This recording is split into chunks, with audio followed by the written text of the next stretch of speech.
میرے واجب الاحترام سامعین محترم، آج یہاں ہم جامعہ مسجد ابراہیمی جلال آباد میں جمعہ کی نشست میں جمع ہیں، اور آج کا یہ جمعہ ماہ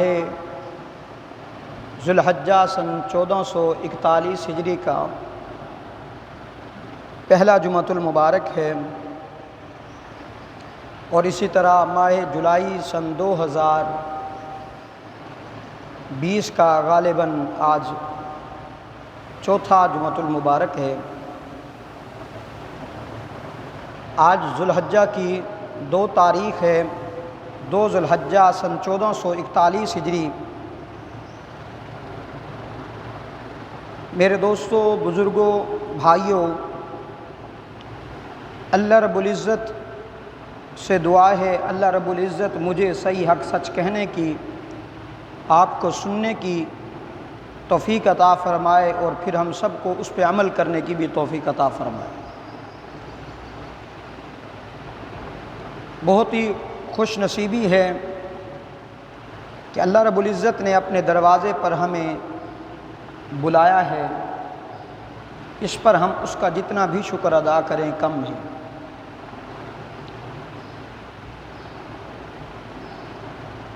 ذو الحجہ اسلامی تاریخ ہجری کا آخری مہینہ ہے۔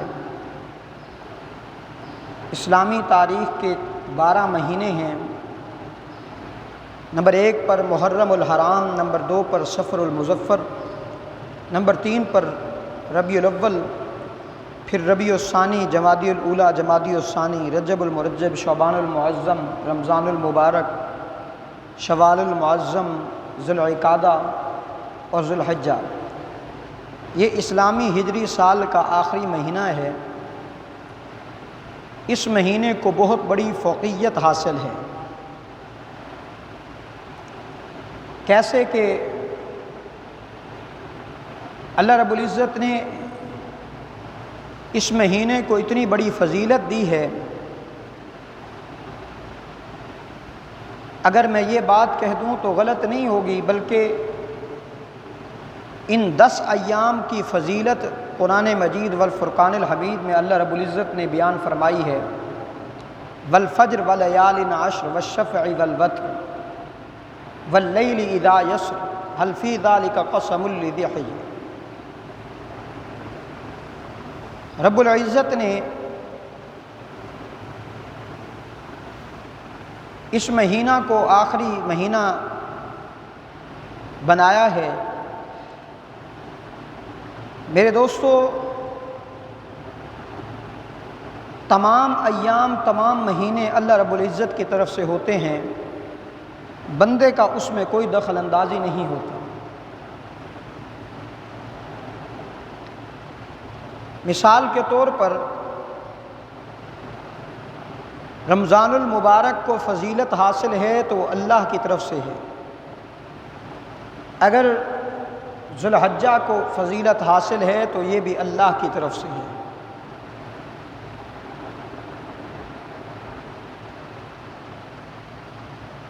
ذو الحجہ کے اندر اللہ رب العزت نے اپنے محبوب خلیل جناب خلیل اللہ کے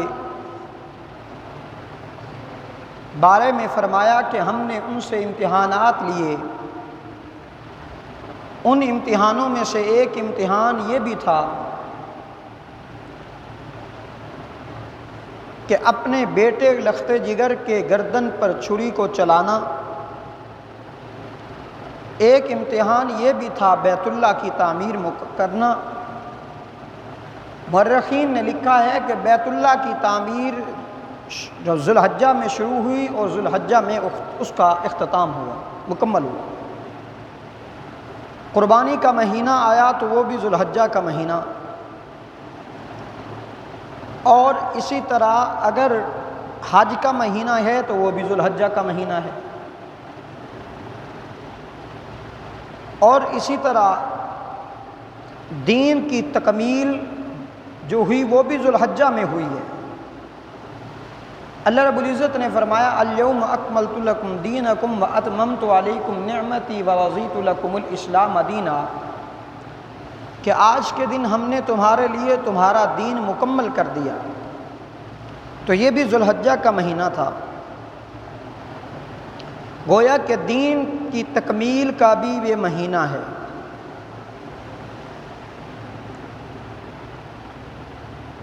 اس مہینے کو بہت بڑی فضیلت حاصل ہے کہ اللہ کے پیارے بندوں نے جنہوں نے پہلے اپنی اللہ کے حکموں کی فرما برداری کی، پھر رب العزت نے ان کو ایسا مقام عطا فرمایا کہ ان کی اداؤں کو زندہ کیا اور قیامت تک ان کی اداؤں کو دین کا حصہ بنا دیا۔ جناب ابراہیم خلیل اللہ پکھا چلا، تو باہر برآمدے میں بیٹھ، اس طرف کوئی وضو کرنے والا ہے تو اسے کہنا بھی ادھر سے کر لے گا۔ میں عرض کر رہا تھا کہ بیت اللہ کی تعمیر بھی حضرت ابراہیم خلیل اللہ کو حکم ہوا کہ اب میرے خلیل بیت اللہ کی تعمیر فرمائیے، تو خلیل اللہ نے بیت اللہ کی تعمیر بھی ذو الحجہ میں شروع کی اور ذو الحجہ میں ہی مکمل کیا بیت اللہ کو۔ سابقہ جمعہ میں نے اپنی بات کو یہیں پہ چھوڑا تھا کہ جناب خلیل اللہ نے حضرت اسماعیل علیہ السلام کو اور حضرت ہاجرہ کو بیابان جنگل میں جب چھوڑ دیا، وہیں حضرت اسماعیل بڑے ہوتے چلے گئے۔ اللہ نے جناب خلیل اللہ سے کہا کہ خلیل اب اس بیوی اور بچے کو بیابان جنگل میں چھوڑ کے چلے جائیے۔ جناب خلیل اللہ چلے گئے، وقتاً فوقتاً کبھی حاضری ہوتی۔ اسی دوران حضرت اماں ہاجرہ نے حضرت اسماعیل کی شادی قبیلہ بنو جرہم کے اندر کر دی، اور خلیل اللہ آتے رہے جاتے رہے۔ جب حضرت اسماعیل کی شادی ہو گئی، کچھ عرصہ کے بعد حضرت ابراہیم خلیل اللہ واپس آئے، آ کر کے دروازے پہ دستک دی۔ ایک عورت جو دروازے پہ آئی پوچھا کون؟ تو جناب خلیل اللہ نے پوچھا کہ جناب اسماعیل ہیں؟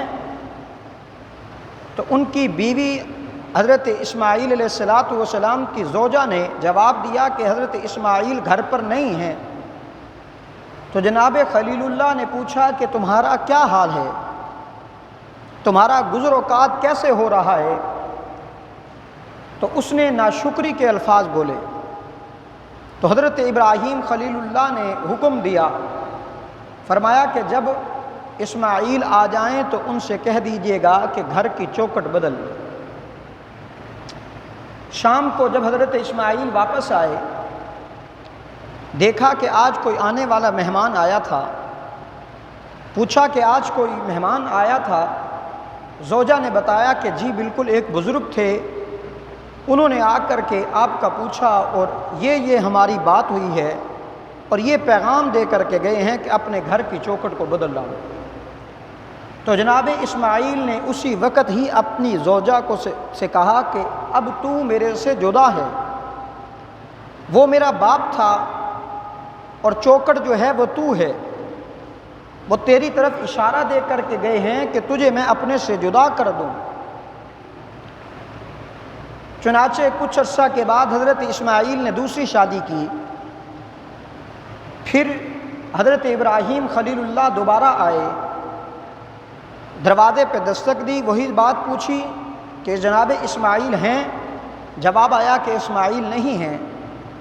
تو حضرت ابراہیم خلیل اللہ نے پوچھا کہ تمہارا کیا حال ہے، تمہارا کیا حال ہے، تم کیسے گزر اوقات کر رہے ہو؟ تو حضرت اسماعیل کی زوجہ مبارکہ نے عرض کیا ہم اچھے ہیں، اچھا ٹائم گزر رہا ہے، اللہ کا شکر ادا کیا۔ تو حضرت ابراہیم خلیل اللہ نے فرمایا کہ جب حضرت اسماعیل آئیں تو ان سے کہہ دیجئے گا کہ اس چوکٹ کو برقرار رکھیے گا۔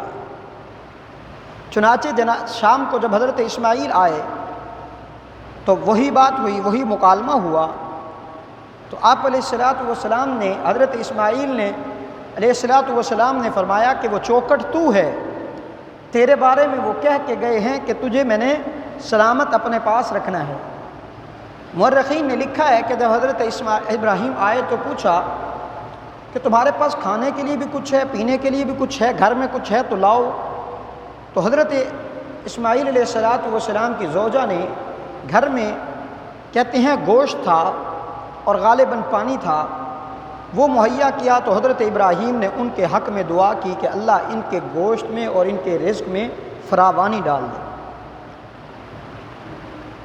ایک یہ وقت تھا، ایک وہ وقت تھا کہ جب حضرت ابراہیم خلیل اللہ نے اپنی بیوی بچے کو چھوڑا اور دعا کی اللہ میرے اس اولاد کو ثمرات عطا فرمانا۔ تو اللہ نے ایسے ثمرات عطا فرمائے کہ دنیا حیران ہے کہ آج جو مکہ میں پھل ملتا ہے کہیں نہیں ملتا۔ اس سے بعد اگلا واقعہ جو میں ذکر کرنا چاہتا ہوں، سابقہ جمعہ میں نے اشارتاً کنارتاً ذکر کیا تھا۔ جناب خلیل اللہ جب حضرت اسماعیل ذبیح اللہ بڑے ہوئے، حضرت ابراہیم خلیل اللہ آئے اور آ کر کے بیٹے کو ساتھ لیا۔ رب العالمین نے فرمایا میرے خلیل، میرے دوست، یہ جگہ جو ہے یہ بیت اللہ کی، اس پر بنیادیں اٹھاؤ، بیت اللہ تعمیر کرو۔ جب جناب ابراہیم خلیل اللہ نے بیت اللہ کی تعمیر شروع کی، یہ بھی نبی ہے، بیٹا بھی نبی ہے، باپ مستری کا کام سر انجام دے رہا ہے، بیٹا مزدوری کا کام سر انجام دے رہا ہے۔ جناب خلیل اللہ نے جب بیت اللہ کی تعمیر سے فارغ ہوئے تو وہاں پہ بیٹھے ہوئے دعا کی، رب العالمین ربنا تقبل منا انک انت السمیع العلیم۔ الہ العالمین بیت اللہ کی تعمیر تو میں نے کر دی، اب اس کو قبول بھی فرما لے۔ اور ساتھ ایک اور دعا کی، ربنا وجعلنا مسلمین لک ومن ذریتنا امة مسلمة لک وارنا مناسکنا وتب علینا انک انت التواب الرحیم۔ جناب خلیل دعا کرتے ہیں، رب العالمین بیت اللہ کی تعمیر تو میں نے کر دی، اب اس کی آبادی کے لیے لوگوں کو پھیر دے، لوگوں کے دل اس کی طرف مائل کر دے۔ اور پھر ساتھ فرمایا وَأَرِنَا مَنَاسِكَنَا وَتُبْ عَلَيْنَا، اگر میرے اس گھر میں آئے ہوئے کسی مسلمان سے کوئی خطا ہو جائے وَتُبْ عَلَيْنَا تو ان کو معاف کر دینا، ان کی لغزشات کی طرف نہ دیکھنا۔ آگے فرمایا ربنا وَبَعَثْ فِيهِمْ رَسُولًا مِّنْ أَنفُسِهِمْ يَتْلُو عَلَيْهِمْ آيَاتِكَ۔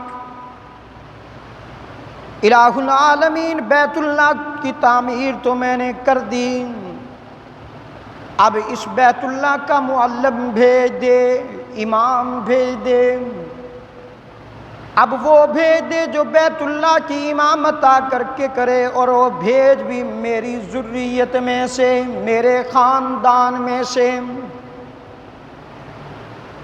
من انفسہم یتلو علیہم آیاتک، وہ آ کر بیت اللہ میں قرآن کی آیاتیں تلاوت کرے، وَيُزَكِّيهِمْ لوگوں کا تزکیہ نفس کرے، لوگوں کو شرک و بدعات سے پاک کرے۔ یہ میرے محبوب علیہ الصلاۃ والسلام کے لیے اللہ کے رسول خلیل دعا کر رہے ہیں، الہ العالمین بیت اللہ تو میں نے بنا دیا، اب اس کو آباد کرنے والا بھیج دے، معلم بھیج دے، اور معلم بھیج بھی کہاں سے؟ میری ذریت میں سے بھیج۔ یہی وجہ ہے کہ جناب آقا دو عالم صلی اللہ علیہ وسلم نے فرمایا کہ حضرت ابراہیم میرے جد امجد ہیں، میرے دادا جان ہیں۔ جناب اسماعیل اور پھر اس لڑی سے اللہ نے حضرت محمد عربی صلی اللہ علیہ وسلم کو مبعوث فرمایا ہے۔ تو میرے دوستو، یہ بیت اللہ کی تعمیر جو تھی یہ بھی ایک بہت بڑا امتحان تھا۔ علماء نے لکھا ہے کہ باپ بیٹا جب تعمیر کر رہے تھے، اسماعیل علیہ السلام ہاتھوں میں پتھر لاتے، اس وقت اتنی عمر بھی نہیں تھی حضرت اسماعیل کی۔ اب باپ اوپر اٹھاتا ہے، بیٹا نیچے سے پتھر دیتا ہے، اب یہ بیت اللہ کی تعمیر باپ بیٹا مکمل کر رہے ہیں، اور یہ بہت بڑا امتحان تھا میرے دوستو۔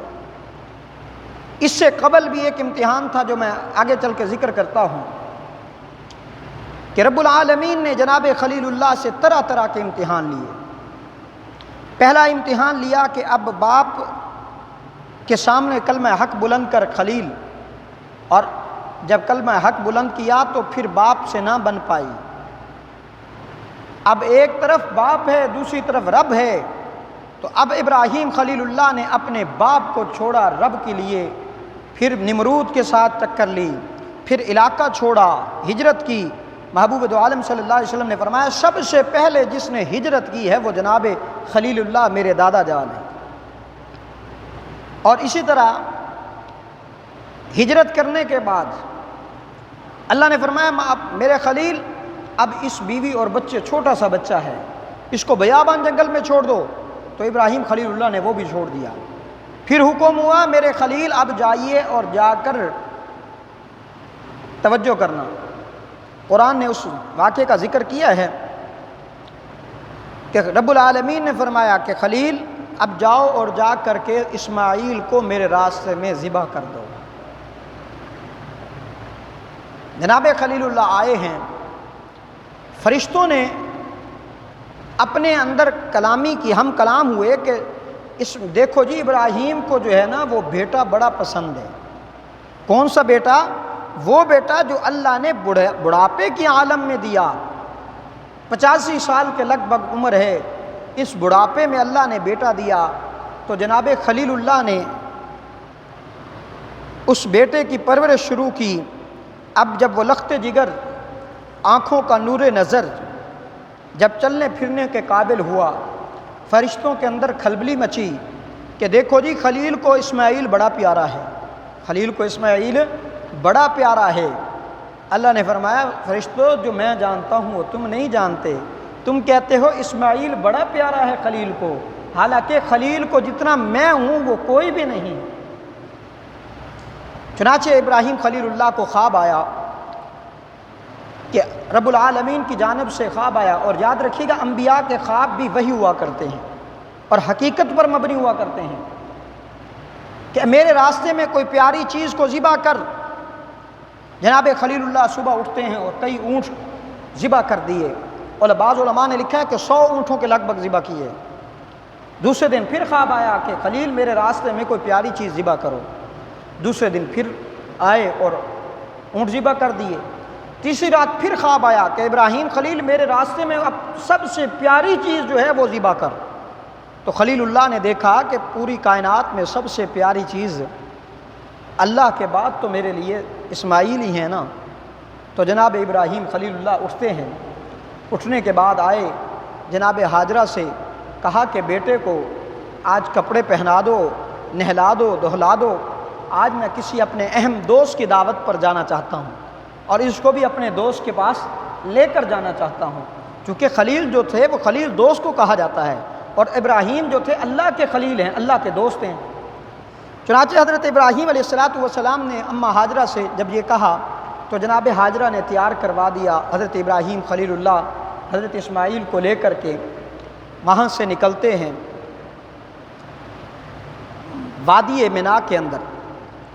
اب یہاں پر یہ اتنا سفر چلے ہیں تو علماء نے لکھا ہے کہ شیطان جو تھا وہ جلدی سے بھاگ کر کے وہ اماں ہاجرہ کے پاس آیا اور آ کر کے کہا کہ دیکھ ہاجرہ، یہ آج جو ہے نا یہ تیرا خامد ابراہیم یہ آج تیرے بیٹے کو ذبح کرنے کے لیے کہ جا رہا ہے۔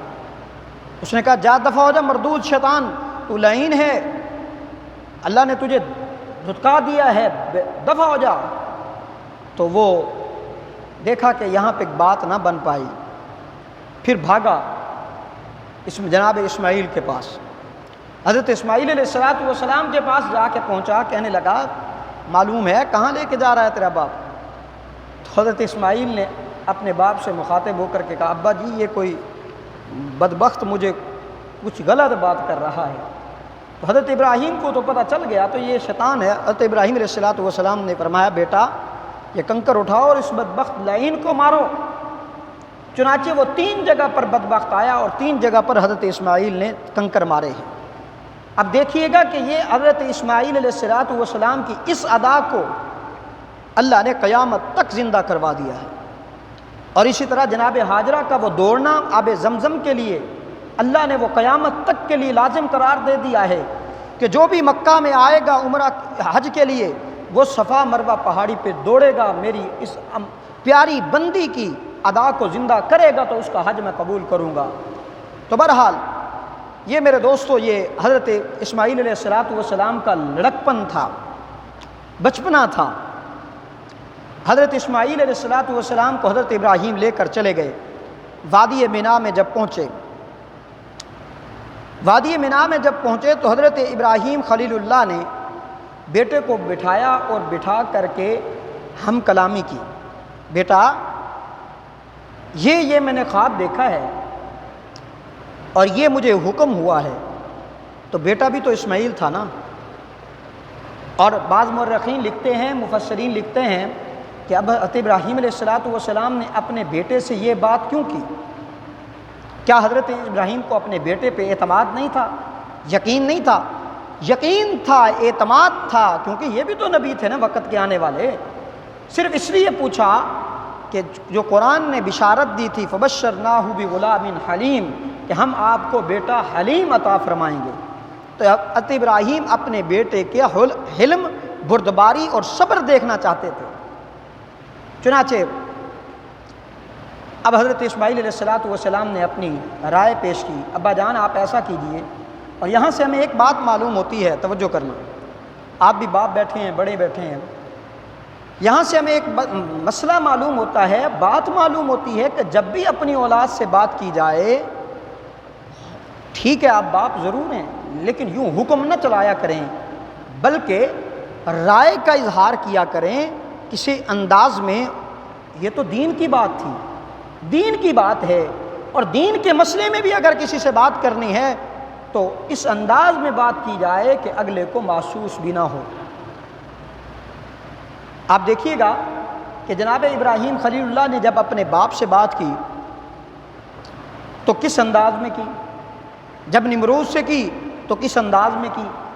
یوں حکم نہیں ہوا کہ ابراہیم خلیل اللہ سے کہ جاؤ اور جاؤ باپ کے سامنے کھڑے ہو کر کے اپنا حکم چلا دو، نہیں، بلکہ باپ کے سامنے دلائل کے طور پر اپنی بات پیش کی۔ ابا جان آپ بتائیے کہ آپ کا خدا کون ہے، میرا خدا کون ہے، میری ماں کا خدا کون ہے۔ اور نمرود کے سامنے بھی جب بات آئی تو بڑے انداز میں کی، کہا کہ نمرود تو اپنے آپ کو خدا کہتا ہے اور میرا خدا تو وہ ہے جو زندہ بھی کرتا ہے موت بھی دیتا ہے۔ تو اس نے کہا ہاں یہ کام میں بھی کر سکتا ہوں، بڑے اچھے طریقے سے کرتا ہوں۔ تو اب انداز دیکھیے گا، تو میں بات کرنے کا مطلب یہ ہے کہ اب جناب ابراہیم کو دیکھیے کہ بیٹے کو بٹھا کر اپنی رائے سنائی، اپنا مشورہ سنایا، آگے حکم نہیں چلایا۔ حالانکہ اگر چاہتے تو فوراً کہتے میں نے خواب دیکھا ہے لیٹ جا بیٹا۔ حضرت اسماعیل نے نہیں انکار تو نہیں کرنا تھا، وہ بھی وقت کے آنے والے نبی تھے، لیکن انداز دیکھیے گا، بیٹا میں نے خواب دیکھا ہے کہ خواب میں تیری گردن پر میں چھری چلا رہا ہوں اور اللہ کی طرف سے مجھے یہ حکم بھی ہو رہا ہے، تو کیا کیا جائے اس بارے میں، تیری کیا رائے ہے؟ تو حضرت اسماعیل علیہ السلام نے رائے پیش کی، ابا جان آپ ایسا کیجئے کہ پھر میری آنکھوں پہ پٹی باندھ دیجئے، میری کرتا قمیض اتار لیجئے، یہ جا کر میری والدہ کو دے دینا، میری والدہ اس کو دیکھ کر اپنی آنکھوں کی ٹھنڈک اس کو محسوس کرے گی، اور اپنی ایسا کیجئے، اپنی آنکھوں پہ بھی پٹی باندھ دیجئے، میری آنکھوں پہ بھی پٹی باندھ دیجئے، میرے ہاتھ باندھ دیجئے، کہیں ایسا نہ ہو کہ آپ کی چھری چلانے وقت میرے ہاتھ آگے پیچھے ہو جائیں، اور پٹی اس لیے باندھ دیجئے تاکہ جو ہے پدری شفقت غالب نہ آ جائے، اس انداز میں مجھے لٹا کر کے پھر ٹھیک ہے آپ میری قربانی کیجئے گا۔ جب یہ معاملہ ہوا تو جناب ابراہیم خلیل اللہ نے لٹا کر کے اپنا وہ خواب پورا کرنا چاہ رہے تھے، بیٹے کے ہاتھ بھی باندھے ہوئے ہیں، اور بیٹے کو یوں لٹایا، چھری چلانا چاہی، چھری نہیں چلتی، ایک بار چھری کو چلانا چاہا، چھری نہ چلی، دوسری بار پھر تیز کر کے چلایا، پھر بھی نہ چلی، تیسری بار حضرت ابراہیم علیہ السلام نے غصے میں آ کر کہتے ہیں کہ چھری کو یوں پتھر پہ دے مارا اور پتھر ٹوٹ گیا، اور کہا کہ تو چلتی کس لیے نہیں ہے؟ تو اس نے بعض مورخین لکھتے ہیں کہ قوت گویائی کے ساتھ اس نے کہا کہ خلیل تو کہتا ہے چل، جلیل کہتا ہے نہ چل، مجھے تو اس کا حکم ہے، میں نے تو اس کی ماننی ہے، تو اپنا کام کر میں اپنا کروں، تجھے حکم ہے چھری چلا، تو چلاتا رہے، مجھے حکم ہے نہیں چلنا، میں نہیں چلتی۔ اب حضرت اسماعیل علیہ السلام نے ایک اور رائے پیش کی، ابا جان ایسا کیجئے، میرے ہاتھ آپ چھوڑ دیجئے، کہیں اللہ کی بارگاہ میں جانا ہے تو میرے دل میں آیا ہے کہ کہیں اللہ کی بارگاہ میں میں ہاتھوں کے ساتھ بندھا ہوا نہ جاؤں، آپ ہاتھ میرے چھوڑ دیجئے، جب اللہ کی راہ میں قربان ہونا ہے تو پھر ٹھیک ہے میں لیٹ رہا ہوں، اور میں اب اوندھے منہ لیٹ جاتا ہوں، اور آپ چھری کی نوک جو ہے وہ میرے گردن پر رکھ کے یوں چلائیں، شاید چھری چل جائے۔ تو اس سے ایک اور مسئلہ معلوم ہوتا ہے، مسئلہ کیا معلوم ہوتا ہے؟ مسئلہ یہ ہے، عقیدہ معلوم ہوتا ہے۔ عقیدہ کیا ہے؟ اب باپ بھی نبی ہے، بیٹا بھی نبی ہے، باپ کہتا ہے چھری چلے، بیٹا بھی چاہتا ہے چھری چلے، اب باپ بیٹا دونوں چاہتے ہیں چھری نہیں چاہتے ہیں کہ چل جائے، چھری نہیں چل رہی، معلوم ہوا کہ چھری کو چلانے والا کوئی اور ہے، اور حالانکہ یہ دکھلاوا بھی تو نہیں تھا نا میرے دوستو۔ تو اس سے معلوم ہوتا ہے کہ جو رب چاہے وہی ہوتا ہے، جو ہم چاہیں وہ کسی کی رائے پہ عمل درآمد نہیں ہوا کرتا۔ تو بہرحال میں قرآن کی روشنی میں میرے دوستو، ارادہ تو یہی تھا کہ عید پر بات کرتے، لیکن مختصر آپ کے سامنے قربانی کا واقعہ ذکر کر کے آگے چلتا ہوں۔ رب العالمین نے جو فرمایا حضرت ابراہیم خلیل اللہ کے بارے میں، فرمایا فبشرناہ بغلام حلیم، سو ہم نے ان کو ایک حلیم المزاج فرزند کی بشارت دی، فبشرناہ بغلام حلیم، خلیل اللہ ہم تمہیں بیٹا عطا کریں گے، کیسا بیٹا ہوگا؟ فرمایا کہ حلیم ہوگا، بردبار ہوگا، صبر والا ہوگا، تحمل والا ہوگا۔ رب العالمین نے فرمایا فلما بلغ معه السعي قال یا بنی انی ارى فی المنام، سو جب وہ لڑکا فلما بلغ معه السعي، قرآن کہتا ہے کہ جب اسماعیل معه السعي دوڑنے پھرنے لگے، اور جب بچہ دوڑنے لگے تو باپ کی آنکھوں کو اور بھی زیادہ محبوب لگتا ہے۔ جب اس عمر کو جناب خلیل اسماعیل پہنچے اور اللہ رب العالمین نے فرمایا قال یا بنی انی ارى فی المنام انی اذبحک فانظر ماذا تری، میرے خلیل تو اب ایسا کر کہ اس کو میرے راستے میں ذبح کر دے، انی اذبحک فانظر ماذا تری، سو تم بھی سوچ لو کہ تمہاری کیا رائے ہے، یعنی یہ رائے اپنے حضرت ابراہیم حضرت اسماعیل کے سامنے رکھ رہے ہیں، میں مختصر کر رہا ہوں۔ قال یا ابت افعل ما تؤمر ستجدنی ان شاء اللہ من الصابرین، جناب اسماعیل وہ بولے کہ ابا جان آپ کو جو حکم ہوا ہے وہ پورا کیجئے، آپ بلا تأمل کیجئے، ستجدنی انشاء اللہ من الصابرین، انشاءاللہ آپ مجھ کو سہارا کرنے والوں میں سے دیکھیں گے، صبر کرنے والوں میں سے دیکھیں گے۔ فلما اسلما وتلہ للجبین، غرض دونوں نے خدا کے حکم کو تسلیم کرتے ہوئے وتلہ للجبین اوندا لٹا دیا۔ بنادیناہ ان یا ابراہیم قد صدقت الرؤیا انا کذالک نجزی المحسنین۔ یہاں پر بات آئی کہ وہ نیچے دمبا آیا، پھر حضرت ابراہیم کو آواز آئی ننادیناہ ان یا ابراہیم، میرے خلیل ٹھہر جائیے۔ فلما اسلما وتلہ للجبین ونادیناہ ان یا ابراہیم قد صدقت الرؤیا انا کذالک نجزی المحسنین۔ خلیل تیرا خواب سچا ہو گیا، پورا ہو گیا۔ زندگی باقی تو انشاءاللہ یہاں سے عید والے دن میں آپ کے سامنے بات چلاؤں گا واقعہ قربانی کو پورا۔ یہاں قربانی کے متعلق ایک دو باتیں آپ کے سامنے کرتا چلا جاؤں۔ دوسرے مقام پر رب العالمین نے فرمایا وَلِكُلِّ أُمَّةٍ جَعَلْنَا مَنْسَكًا لِيَذْكُرُوا اسْمَ اللَّهِ عَلَى مَا رَزَقَهُم مِّن بَهِيمَةِ الْأَنْعَامِ۔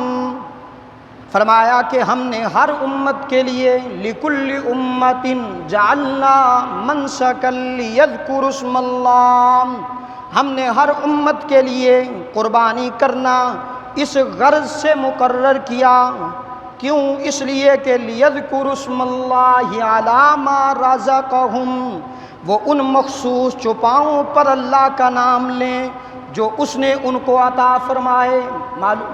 یعنی یہ جانور جو ہے اللہ کے نام پر ذبح کیا جائے، یہ پہلی امتوں پر بھی تھا، تمہارے پر بھی ہے۔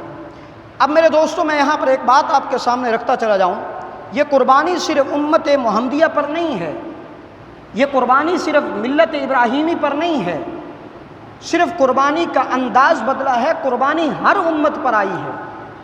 جناب آدم علیہ السلام کے بیٹے، جب دو بیٹوں کا آپس میں اختلاف ہو گیا، نسل انسانی کو اللہ نے بڑھانا تھا، تو ایک ہی حمل سے بھائی اور بہن ایک حمل سے پیدا ہوتے تھے، چنانچہ اور ان کا دوسرے جو پیدا ہونے والے تھے ان کے ساتھ نکاح ہو سکتا تھا۔ اس دوران ایک بھائی نے ضد لگائی کہ نہیں، میں اپنی سکی بہن سے نکاح کروں گا، اس سے شادی کروں گا۔ یہاں اختلافات شروع ہوئے، اختلاف طول پکڑ گئے، تو اللہ نے فرمایا کہ آدم اپنے بیٹوں ان سے کہو قربانی کرے۔ اس قربانی کا انداز یہ ہوتا تھا کہ جانور کو ذبح کیا جائے اور جانور کو ذبح کر کے پہاڑ پر رکھ دیا جائے، جس کی قربانی کو، جس کے جانور کو آگ آ کے لے جاتی وہ حق پر ہوتا، اور جس کی قربانی جانور پڑا رہتا وہ نہ حق پہ ہوتا تھا۔ چنانچہ یہ سلسلہ چلتا چلتا میرے دوستو حضرت ابراہیم علیہ السلام تک یہی سلسلہ آیا۔ اس کے بعد بھی یہ چلا کہ لوگوں کے ہاں یہ اصول ضابطہ رہا کہ جس کو دیکھنا ہے حق پر ہے اور جس کو دیکھنا ہے نہ حق پر ہے، تو یہی انداز ہوتا تھا کہ قربانی جانور ذبح کرو اور اس کو رکھ دو۔ لیکن یہ قربانی اور تھی، اب جو امت محمدیہ پر قربانی ہے وہ کچھ اور ہے۔ اور پھر انداز دیکھیے، فرق معلوم کیجئے کہ امت محمدیہ پر اللہ کے کتنے احسانات ہیں۔ پہلے جانور ذبح کیا جاتا تھا، پہاڑ پہ رکھ دیا جاتا تھا، آگ آتی تھی لے جاتی تھی۔ اب امت محمدیہ کا حکم ہے کہ میرے بندو جانور ذبح کرو میرے نام پر۔ کس کے نام پر؟ اللہ کے نام پر۔ اور جب میرے نام پر ذبح کر لو تو پھر کیا کرو؟ اس کو خود کھا لو۔ یہ نہیں کہ اس کو پہاڑ پہ رکھ دیا جائے، نہیں، بلکہ خود کھا لو، اور پھر اس کو کھا لو آرام سے بیٹھ کے، اکیلے بھی نہ کھاؤ، غریب یتیم مساکین کا بھی خیال کیا جائے۔ اس کا ذکر بھی قرآن میں ہے۔ تو اب یہ قربانی کا انداز بدل گیا۔ یہ اللہ کے رسول صلی اللہ علیہ وسلم کی امت پر کتنا بڑا میرے دوستو احسان ہے۔